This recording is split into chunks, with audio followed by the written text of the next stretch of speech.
Donde existe una necesidad, existe un derecho. Pecadoras de alma. ¿Quién nos quita lo bailado? Buenas, buenas.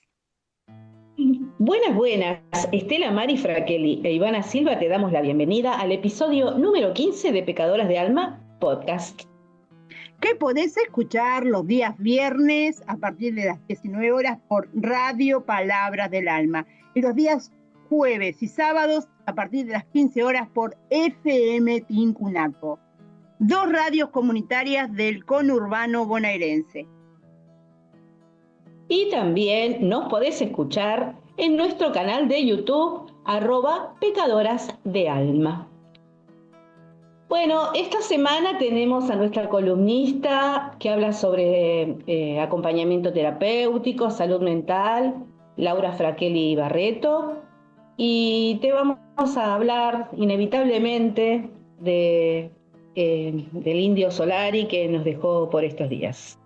Así que ya empezamos con el episodio número 15 de Pecadoras de Alma. ¿Qué semanita tuvimos? Una semana que dejó mucho aprendizaje.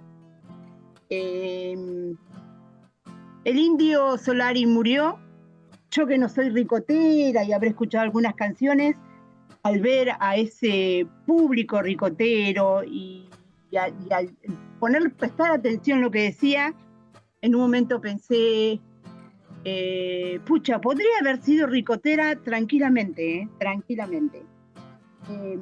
Esa multitud, ese cariño, que se ve en muy pocos. Pero lo importante de esto es que él se muere y nos sigue dejando una enseñanza, que tenemos que ser comunitarios, que tenemos que andar en grupo, que tenemos que hacer comunidad. Realmente me produce mucha admiración la gente que logra en el transcurso de su vida armar comunidad y que la gente lo siga recordando, sin importar por ahí su ideología, pero sí lo que decía. Y esta semana, estos días, al escuchar a sus seguidores que iban a verlo, una chica dijo, el indio es el Dios de los rotos, porque estamos todos rotos, y todos repetían casi lo mismo, y yo digo, wow, el Dios de los rotos, eso sí que es grande, ¿no? Es como al más bajo, al que estaba peor, el indio le llegó, y le pudo hablar. Todos decían y expresaban, me hablaba al oído. Yo me estaba caído, casi muerto, y él me hablaba al oído. Yo bebía y estaba en la mala vida, y él me hablaba al oído. Y esto me hizo salir adelante, ¿no? Y lo decían con una pasión increíble. Pero lo increíble también es cómo del otro lado, aquellos que nunca hablan en plural, que nunca hacen nada colectivo, se llevaron a la crítica, ¿no? El no entender la pasión popular. Entonces tenés a esos periodistas o pseudo periodistas que son voceros de un tipo totalmente individualista, que hablan siempre en singular, que andan solo y promueven estar solo y no promueven ni el cariño, ni el abrazo, ni el amor. Como al no entenderlo, criticaban, insultaban y decían algo así como que no van a trabajar, esa gente no va a trabajar, como si lo más importante en la vida es el dinero, pero no el dinero del trabajador, el dinero del empresario, porque cuando yo escuchaba a los periodistas decir no van a trabajar, no escuchaba el tipo, no ganó dinero para su familia. Lo que sonaba en mi cabeza era no están haciendo guita para el empresario, porque en realidad es lo que opinan. Después si el empleado llega a fin de mes, si come todos los días, si le sirve lo que tiene, eso no le interesa. Y quedó tan en evidencia eso. El mismo presidente de la Cámara de Diputados, sí, capaz que lo velamos, no lo velamos. A la familia la estuvo ninguneando, la estuvo dando vueltas, porque en realidad lo que ellos no entienden es que el Congreso no es de ellos, el Congreso es nuestro, en nuestra casa, y podemos ir cuando querramos, si no lo vayan, por cierto. Pero en este caso era un ídolo popular, creyeron que era una estupidez. No solo eso, sino que encima, como habían ido solo 30.000, los reprimieron, los golpearon. Y ahí algunos preguntaban, ¿pero dónde estaban? ¿En la vereda o en la calle? ¿Qué importa dónde estaban? Igual estaban en la vereda, pero estaban esperando para despedir a su ídolo, estaban doloridos, estaban tristes, y eso los hizo enojar mucho. Y se veía después en cada uno de los testimonios que daban. Estaban muy enojados. Entonces en mi cabeza decía, ¿será que el pueblo ricotero será el que pueda dar vuelta a todo esto? Porque sigue aún el enojo, ¿no? Y ellos siguen sin entender. No les dieron el Congreso.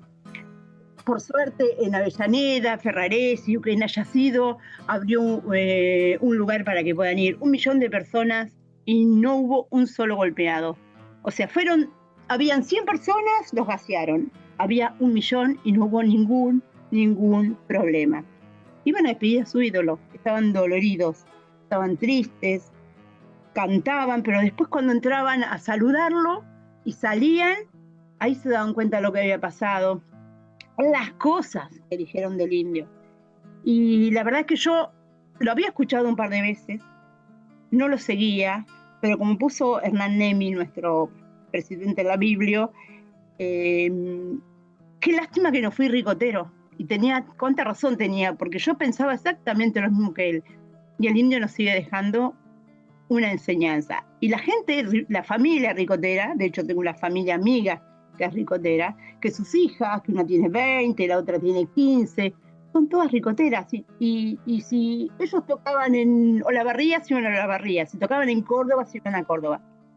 Y eso, no poder entender eso y criticarlo, realmente es muy, pero muy bajo. Pero el indio, a pesar de todo, sigue dando el ejemplo. Y su gente también.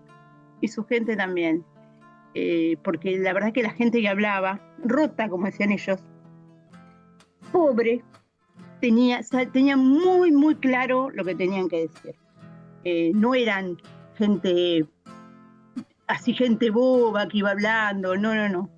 Y me llamó la atención una señora que fue con su nieta a reírse de los ricoteros.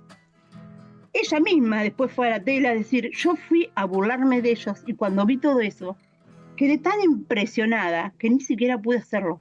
Y ahí fue donde cambió su forma de ver. Y eso también es enseñanza. O sea, esa señora grande, que creyó que era una boludez y que eran todos unos drogadictos que estaban ahí llorando, terminó cambiando su actitud porque no podía creer el verdadero dolor y el verdadero amor, ¿no? Creo que esos ídolos están y yo creo que por ahí tenemos que ir. Yo creo que por ahí la cosa tiene que estar. Como decía Estela, Carlos Alberto Solari, me llamó la atención, ¿no? Carlos Alberto, igual que Charlie, que también se llama Carlos Alberto. Ajá, es verdad. Sí, ¿no? Un entrerriano nacido en Paraná en enero del 49 y que murió acá en Buenos Aires, en Parque Leluar, en Castelar, en junio del 26. Y en esos pocos años, porque realmente era una persona joven,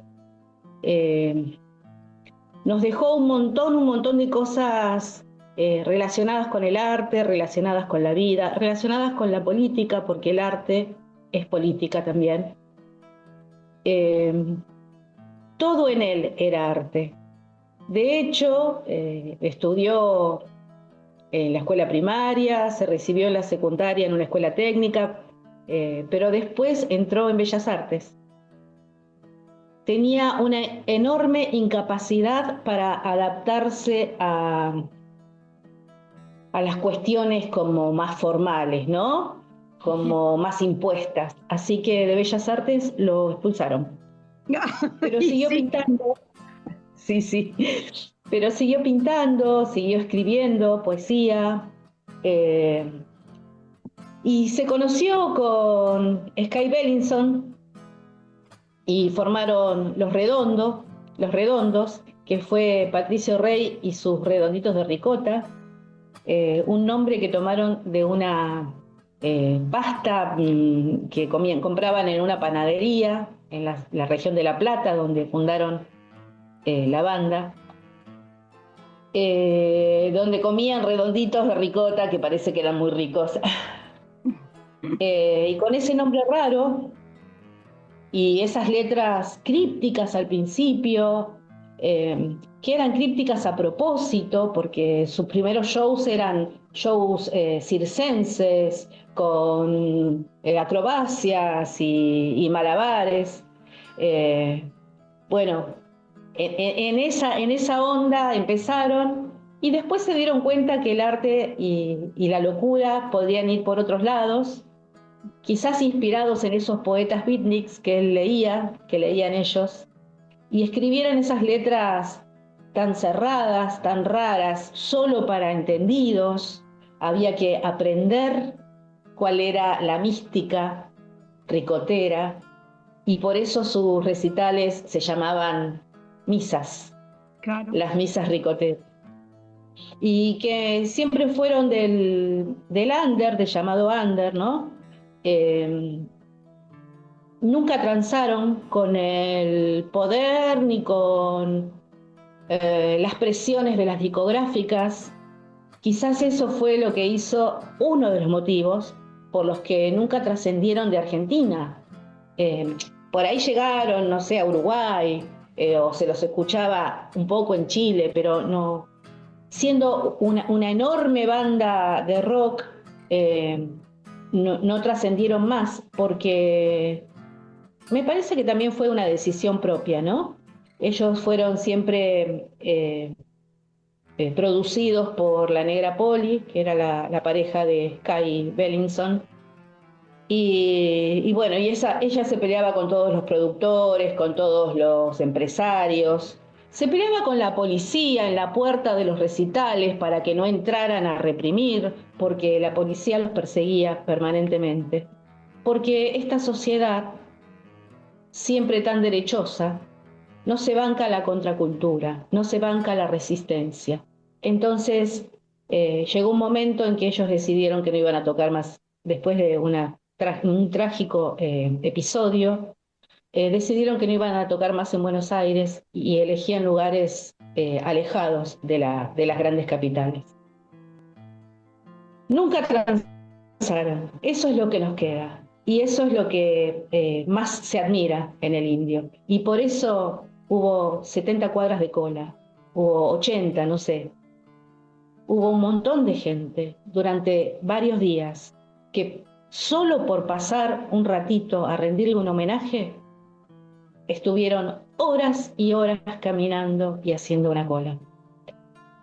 Así que no queríamos dejar pasar en este programa de Pecadoras. Consideramos a Carlos Alberto Solari, al indio, una pecadora más, como nosotras. Pecadoras de alma. ¿Quién nos quita lo bailado? Bueno, y estamos en este episodio de Pecadoras de Alma, el episodio 15, con Laura Fraquelli Barreto, que ella nos habla de acompañamiento terapéutico y nos habla, hoy específicamente nos va a hablar de neurodivergencia. Teníamos los otros días en una reunión de producción una conversación sobre cuál sería la manera correcta de nombrar a las personas con neurodivergencia. Pensando más que nada en que también el respeto comienza por el nombre, el respeto hacia el otro. Así que le vamos a pedir y le pedimos especialmente a Laura que nos aclare un poquito este panorama. Hola Laura, ¿cómo estás? Hola, buenas tardes, Ivana. Estela, ¿cómo andan? El otro Bien, día, acá estamos. como dice Ivana, hablábamos un poco de esto, ¿no? ¿Cómo decir neurodivergentes, normales, anormales, neurotípicos? No sabíamos y habíamos quedado en esa revuela Y justo yo había estado leyendo un libro de Thomas Armstrong que hablaba del poder de la neurodiversidad. Y cómo debíamos nombrar, o cuál era la manera correcta de nombrar a las personas neurodivergentes. Y como dijo Ivana, cómo nombramos a las personas, porque en realidad son personas, el diagnóstico viene después. Después viene el diagnóstico de la persona con autismo, la persona con dislexia, la persona con depresión. Y eso era lo que teníamos ahí, esa duda de qué manera, sabiendo igualmente que todas personas tienen derechos y por qué dar primero un diagnóstico.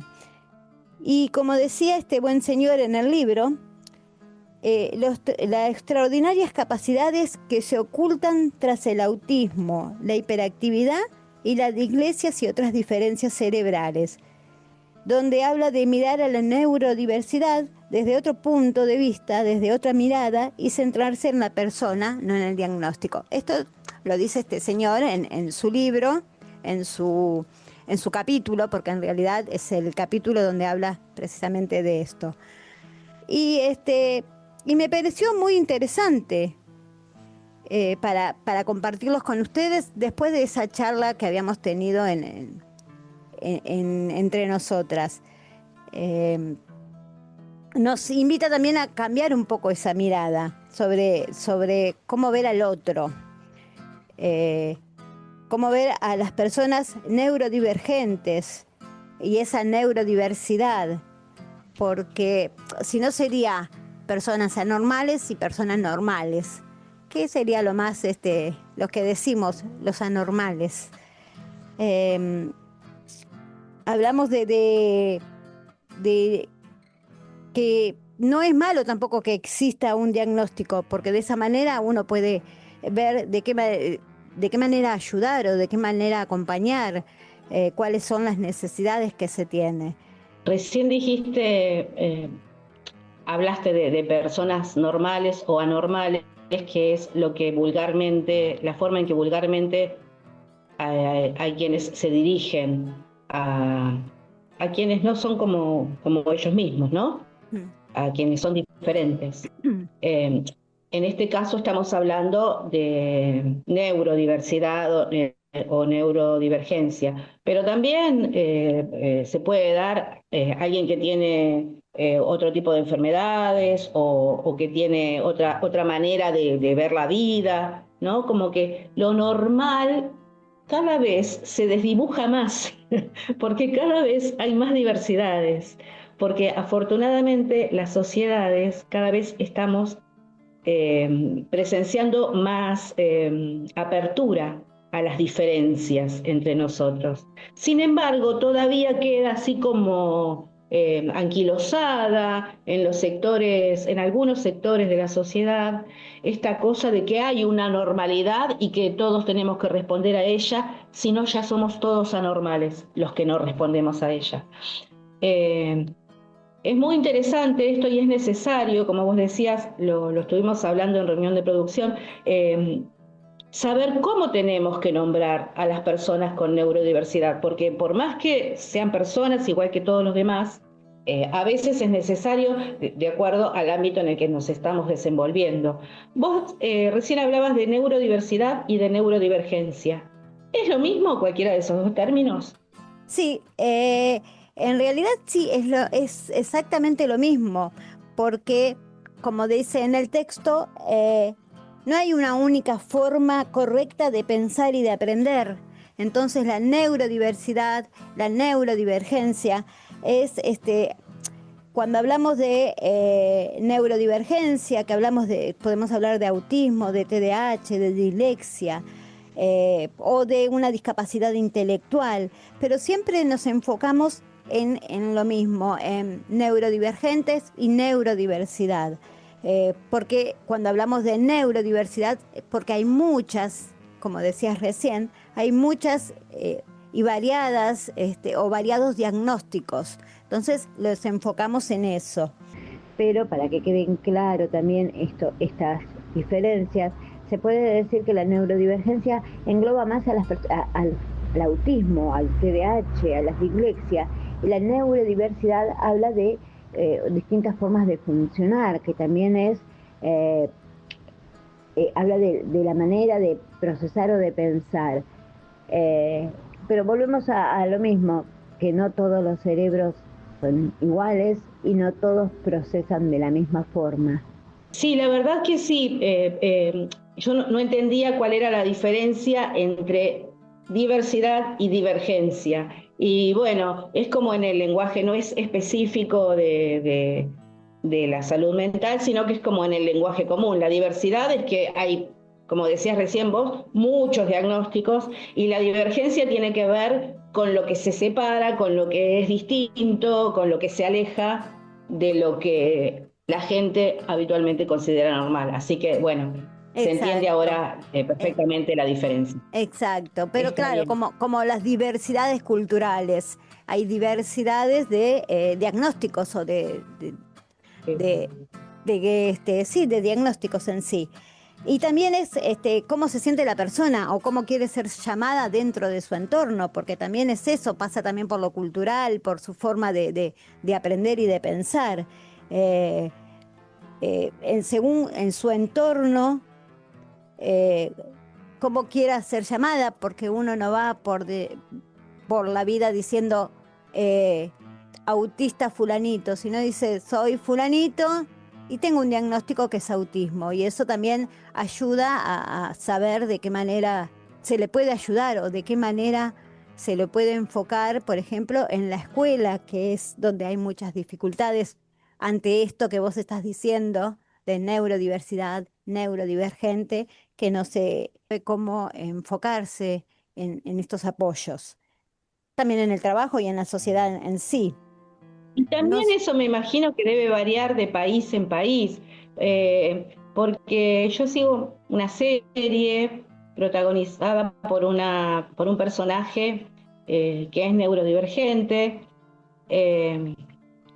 y ellos, como está traducida, la serie es francesa, pero está traducida en España, ellos llaman neurotípicos y neuroatípicos. Y esto me suena como a lo que recién decíamos que no es tan conveniente, ¿no? Esto de decir normal o no normal, el típico o el atípico. ¿Vos qué decís? tal cual, tal cual. El atípico. ¿A qué se refiere con atípico? ¿No?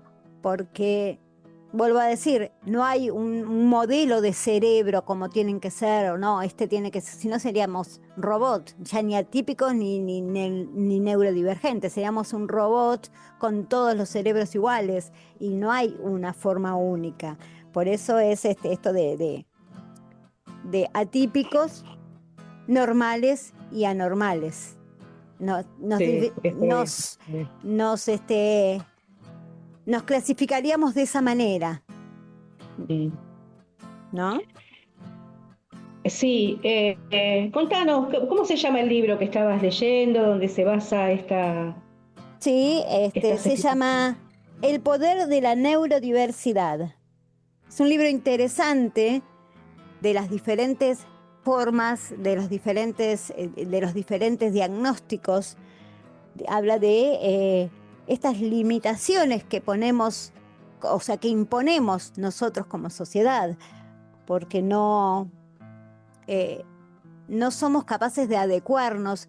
El sistema está pidiendo que ellos se adecúen a nosotros, y en vez de nosotros adecuarnos a este tipo de diferencias que son difíciles de poder llegar, porque les cuesta a muchos la comunicación, a muchos les cuesta la forma de hablar.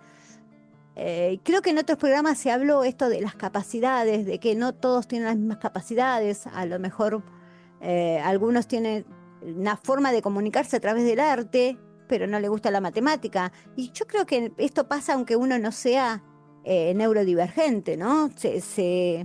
Se enfoca más en lo que le gusta. Y pasa exactamente lo mismo con las personas con diferentes capacidades. Se enfocan en lo que le gusta, y me gusta pintar y yo me dedico a pintar y te puedo expresar en el arte un montón de cosas, pero no me muestres matemática porque no caso una con los números. Es lo que pasa, creo que en la vida diaria de muchas personas. Da mucho miedo la diferencia, pero la diferencia no de algo que sea algo común, sino de la diferencia respecto de uno mismo. Porque en definitiva, cuando encontramos algo diferente, siempre lo medimos respecto de nosotros mismos, ¿no? Entonces, lo que no es como yo me asusta. No sé qué hacer con eso.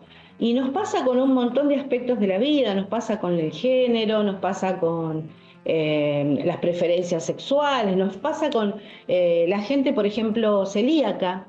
Yo no sé si alguna vez lo conté, pero fui a un tour donde viajaba mucha gente y te preguntaban que si tenías un régimen de comida especial, y mi amiga, la que viajaba conmigo, es celíaca, entonces explicó que era celíaca, marcó celíaca, y después vimos la lista y decía comida, la columna, comida, y toda la gente estaba listada y decía normal, normal, normal, normal, normal, celíaca, normal, normal, normal.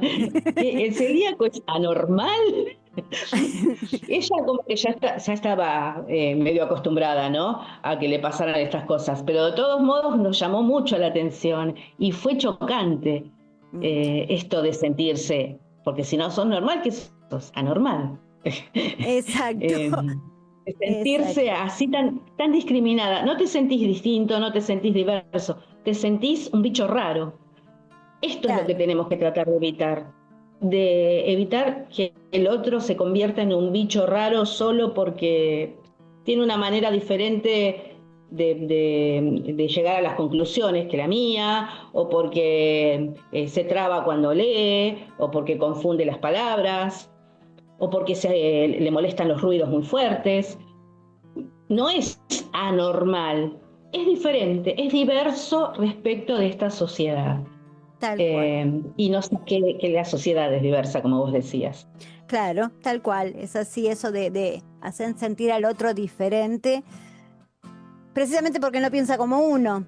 Y ellos deben estar pensando También. lo mismo, deben estar pensando lo También. mismo. Qué anormal es esta persona que no piensa o no actúa como actúo yo. ¿Y cuántas veces en la escuela, la familia, la sociedad, miramos primero el diagnóstico antes que sus capacidades, sus tiempos y en la manera que necesitan o la forma en que necesitan este apoyo? ¿No? Es una de las cosas que siempre nos queda ahí cuando vemos a una persona diferente a nosotros. Así que, bueno, esto es lo que es neurodiversidad, neurodivergente, las distintas formas de hablar de la discapacidad. Y para hablar verdaderamente de inclusión, tendríamos que primero ver a la persona y después al diagnóstico. Acordarnos que tienen derechos, y uno de ellos es llamarse por su nombre. Bueno, Laura, nos quedamos con eso, ¿no? Sí, que todas sí. las personas tenemos derecho. El primer derecho es llamarnos por nuestro nombre, y todo lo demás viene después. Muchas gracias, Laura. Muchas gracias, Ivana. Nos vemos. Nos escuchamos, nos vemos. Bueno, Estela Fraquelli, se nos acabó este episodio en el que pusimos el acento en lo diverso, en lo divergente. En lo distinto, ¿no? En lo distinto, en el modo de pensar, lo distinto en el modo de expresarse, ya sea siendo un ricotero o siendo una persona neurodivergente, ¿no? Nos vamos, hasta la próxima entonces. Hasta la próxima. Y no se olviden que si no se mueven, no sienten las cadenas.